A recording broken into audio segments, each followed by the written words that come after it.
जो आज सीरीज का चौथा लेक्चर है जिसमें हम आज पढ़ेंगे ऑक्सीमर्कुरेशन एंड डीमर्कुरेशन। तो ऑक्सीमर्कुरेशन एंड डीमर्कुरेशन रिएक्शन में क्या है कि इसमें एक रिएक्टेंट जो होता है एक एल्कीन होता है जिसको हम मर्कुरी के सॉल्ट सम मर्कुरी एसीटेट यूज कर सकते हैं यहाँ पे के साथ रिएक्ट कराते हैं पहले स्टेप में। फिर दूसरे स्टेप में हम इसको वाटर के साथ रिएक्ट कराते हैं। यहाँ जो प्रोडक्ट बनता है वो मर्कुरेशन का प्रोडक्ट बनता है और वो प्रोडक्ट जो होता है वो मार्कोवनिकॉफ प्रोडक्ट होता है और इसमें जो एडिशन होता है वो एंटी एडिशन। में एंटी एडिशन क्यों होता है ये हम आगे देखेंगे। तो मेजरली ये रिएक्शन है जो दो स्टेप में होता है, एक मर्कुरेशन और दूसरा डीमर्कुरेशन। तो स्टेप 1 से हम ट्राई करते हैं। Step 1 oxymercuration. अब ऑक्सी मर्कुरेशन में क्या करना है, अपने को एक एल्कीन लेना है। कोई सा भी एल्कीन ले सकते हो, मान लो हमने ये एल्कीन ले लिया। अब इसका हम मर्कुरी एसीटेट HgOAC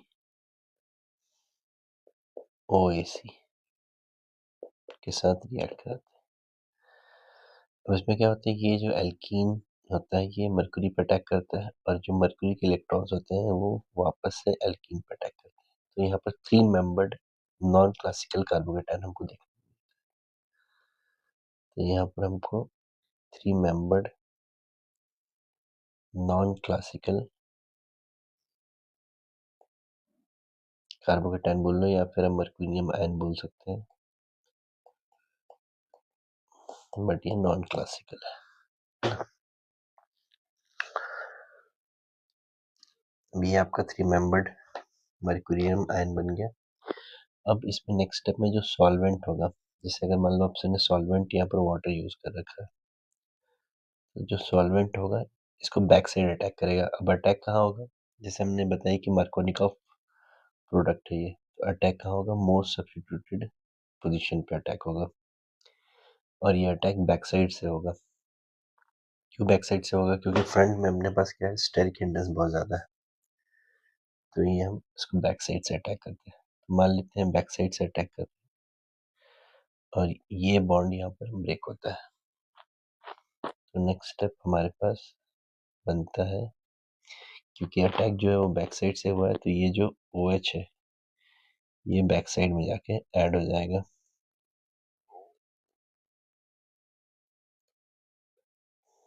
ठीक है, और ये जो अपने पास मरकुरी के साथ एसीटेट बच गया वो आपको फ्रंट पे दिखेगा।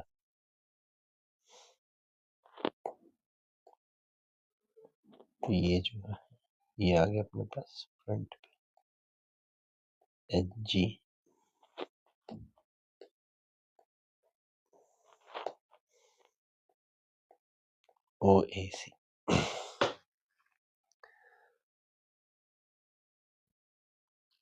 अब इस स्टेप में क्या होता है, एक OAC ग्रुप बाहर भी निकलता है, तो उस OAC ग्रुप से हम क्या कर सकते हैं,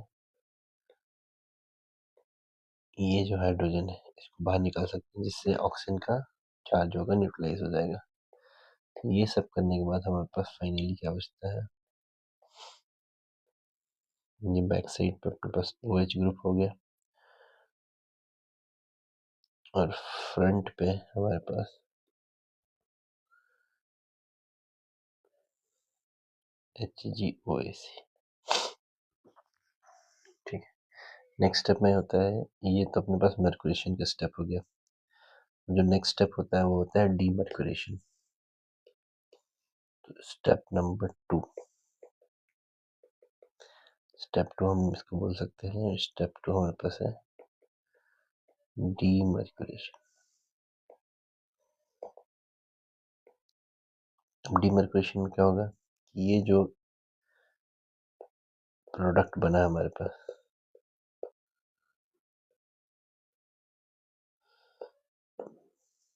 इसको हम NaBH4 के साथ रिएक्ट कराता है। जिससे क्या होता है, ये जो आपके पास मर्क्यूरी वाला ग्रुप है ये बाहर निकल जाता है और इसकी जगह पे हाइड्रोजन ऐड हो जाता है।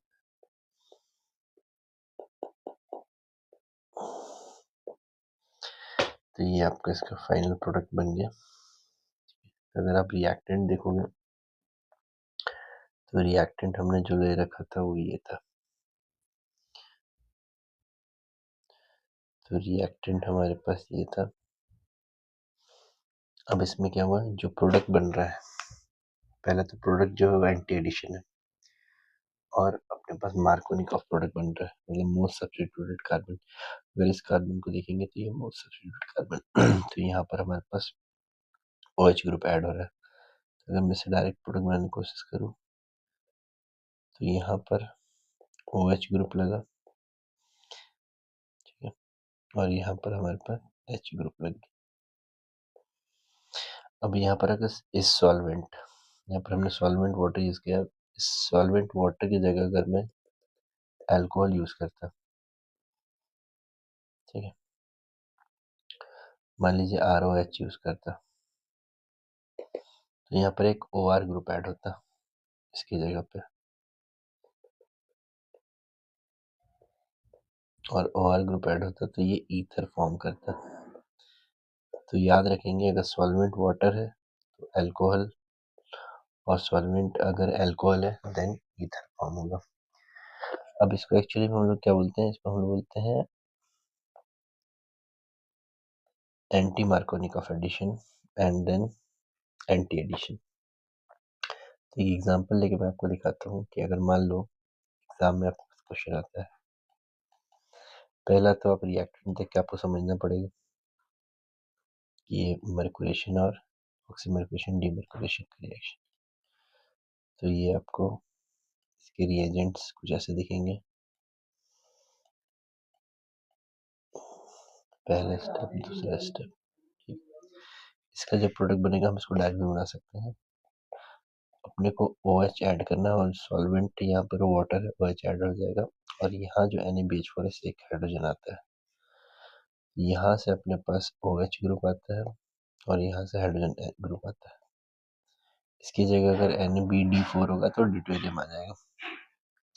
मोस्ट सब्स्टिट्यूटेड कार्बन हमारे पास ये है, तो यहाँ पर हम एक OH ग्रुप ऐड कर लेते हैं। मान लेते हैं हमने डैश पे ऐड कर दिया, ये जो मिथाइल ग्रुप है वेज पे चला गया और यहाँ पर जो अपने पास हाइड्रोजन आएगा नेक्स्ट स्टेप से, वो जो है वेज पे आ जाएगा। तो ये अपना एंटी एडिशन हो गया। Okay, I hope make it clear. मिलते हैं अपने नेक्स्ट लेक्चर में। Thank you.